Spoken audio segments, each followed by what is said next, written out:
Breaking news చూస్తున్నాం. విశాఖలో Ayodhya రామమందిరం set వేసి భద్రాద్రి కళ్యాణోత్సవం పేరుతో దోపిడీకి తెరతీసిన నిర్వాహకులపై కేసు నమోదు చేశారు పోలీసులు.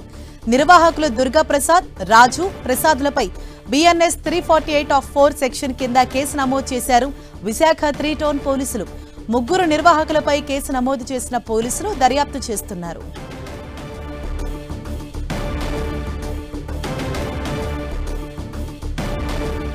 విశాఖలో భద్రాద్రి కళ్యాణోత్సవం పేరుతో దోపిడీకి తెరతీశారు నిర్వాహకులు.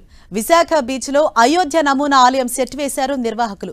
అలా వేసిన సెట్లో అయోధ్య రాముడికి కళ్యాణోత్సవం నిర్వహిస్తున్నామని, ఈ కళ్యాణం భద్రాచలం వేద పండితులతో నిర్వహిస్తున్నట్లు ప్రచారం చేశారు. కళ్యాణోత్సవానికి 2,999 రూపాయల టికెట్ తీసుకోవాలని ప్రచారం నిర్వహించారు నిర్వాహకులు. ఇదే విషయంపై మరింత సమాచారం మా ప్రతినిధి జార్జ్ మనకు అందిస్తారు. జార్జ్, మొత్తంగా అంటే ఈ ఘటనకు సంబంధించి మొత్తం ఎంతమందిని అదుపులోకి తీసుకున్నారు, అలాగే ఇప్పటి వరకు ఎంతమంది ప్రజల నుంచి వారు డబ్బులు చెల్లించుకున్నట్లుగా పోలీసులు చెప్తున్నారు?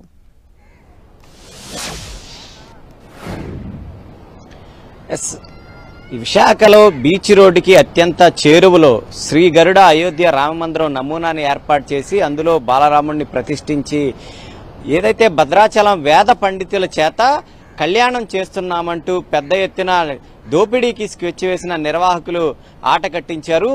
వీరి ముగ్గురి మీద ఫిర్యాదు చేశారు ఈ భద్రాచలం దేవస్థానం అధికారులు. ఈ నేపథ్యంలోనే 3 టౌన్ పోలీసులు చీటింగ్ కేసు, వీళ్ళ ముగ్గురి మీద కూడా చీటింగ్ కేసు నమోదు చేశారు. అయితే దీనికి సంబంధించి చూసుకున్నట్లయితే కనుక 45 రోజుల పాటు ప్రజలందరికీ కూడా అందుబాటులో ఉండే విధంగా ఈ సెట్టు నమూనా వేశారు. 45 రోజులు దాటిన తర్వాత కూడా ప్రజల నుంచి ఆదరణ ఎక్కువగా వస్తూ ఉన్న నేపథ్యంలో మరొక 15 రోజులు గడువు పొడిగించుకోవడం జరిగింది. అంటే ఆగస్టు 2వ తేదీన ఈ గడువు ముగుస్తున్న నేపథ్యంలో భారీ దోపిడీకి అయితే స్కెచ్ వేయడం జరిగింది. ఈ నేపథ్యంలోనే ఇక్కడ భద్రాద్రి రాముడి కళ్యాణ మహోత్సవం చేస్తున్నాము, దానికి 2,999 రూపాయలు చెల్లించాలంటూ కూడా పెద్ద ఎత్తున హోర్డింగ్స్ ఏర్పాటు చేశారు. సోషల్ మీడియాలో సైతం కూడా ప్రచారం నిర్వహించారు. అనేక మంది నుంచి టికెట్లు సైతం కూడా విక్రయించడం జరిగింది. అయితే దీనికి సంబంధించి చూసుకున్నట్లయితే కనుక చాలా మంది సైతం కూడా భద్రాచలం దేవస్థానాన్ని సైతం కూడా సంప్రదించారు. భద్రాచలం మాదిరిగానే ఇక్కడ కూడా ఏదైతే శ్రీరాముని కళ్యాణ మహోత్సవం చేస్తున్నారంటూ కూడా ప్రచారం జరుగుతుందని అక్కడ దేవస్థానం దృష్టికి తీసుకువెళ్లిన నేపథ్యంలో వారు సైతం కూడా ఇక్కడికి వచ్చి అవన్నీ కూడా పరిశీలించి, అయితే ఇక్కడకు వచ్చేది ఎవరూ కూడా అంటే భద్రాచలానికి సంబంధించి ఈ వేద పండితులు ఎవరూ రావడం లేదని తేల్చుకొని ఆ తరువాత విశాఖ కలెక్టర్కు అలాగే పోలీసులకు సైతం కూడా ఫిర్యాదు చేయడం జరిగింది. అంతేకాకుండా ఇక్కడ ఉన్న దేవస్థానం అధికారులకి సైతం కూడా ఫిర్యాదు చేశారు.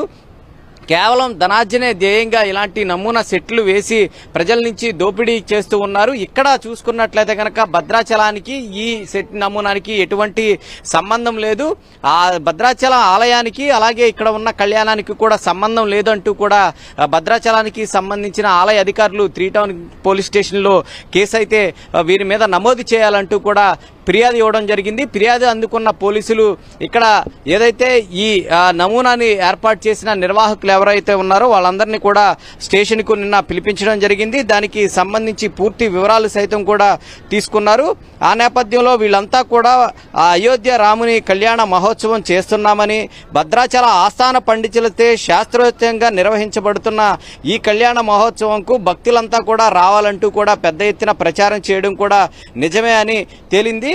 ఈ నేపథ్యంలోనే వీళ్ళు వసూలు చేశారంటూ కూడా నిజంగానే తేలిన నేపథ్యంలో ఎవరైతే ప్రసాద్ శ్రీగరుడు అలాగే రాజా కుసునం అలాగే దుర్గా ప్రసాద్ అనే వీళ్ళ ముగ్గురు మీద కూడా ఏదైతే చీటింగ్ కేసు అయితే నమోదు చేశారు. ముఖ్యంగా చూసుకున్నట్లయితే కనుక ఈ సెట్టు వేసిన తర్వాత ప్రజల నుంచి దాదాపుగా దర్శనానికి సంబంధించి చూసుకున్నట్లయితే కనుక 50 రూపాయలు వసూలు చేస్తున్నారు. అలాగే చెప్పులు స్టాండ్ పెట్టడానికి సైతం కూడా మరొక అదనంగా 5 రూపాయలు వసూలు చేస్తున్నారు. మరొక వైపు కమర్షియల్ గా సైతం కూడా ఈ చుట్టుపక్కల పెద్ద ఎత్తున షాప్స్ కూడా ఏర్పాటు చేయడం జరిగింది. మొత్తం కూడా చూసుకున్నట్లయితే కనుక అంతా కూడా ధనార్జనే ధ్యేయంగా ఇలాంటి సెట్లు ఏర్పాటు చేసినట్లయితే తేటతెల్లమైంది. అయితే భద్రాచలంలో ఏదైతే శ్రీరాముని కళ్యాణ మహోత్సవం జరుగుతుందో ఆ మాదిరిగానే ఇక్కడ జరుగుతుందని భద్రాచలం శ్రీరాముని సైతం కూడా వాడుకొని ఇక్కడ దాదాపుగా 3,000 రూపాయలు కళ్యాణానికి టికెట్లు చెల్లించమంటూ కూడా పెద్ద ఎత్తున ప్రచారం ప్రచారం నిర్వహించారు. ఈ నేపథ్యంలోనే వాటి మీద కఠిన చర్యలు తీసుకోవాలి, అంతేకాకుండా ఇక్కడ నిర్వహించే కళ్యాణం ఏదైతే ఉందో దాన్ని రద్దు చేయాలంటూ కూడా భద్రాచలం ఫిర్యాదు చేయడంతో వీళ్ళు ముగ్గురు మీద సైతం కూడా కేసు నమోదు చేశారు. Right, thank you George.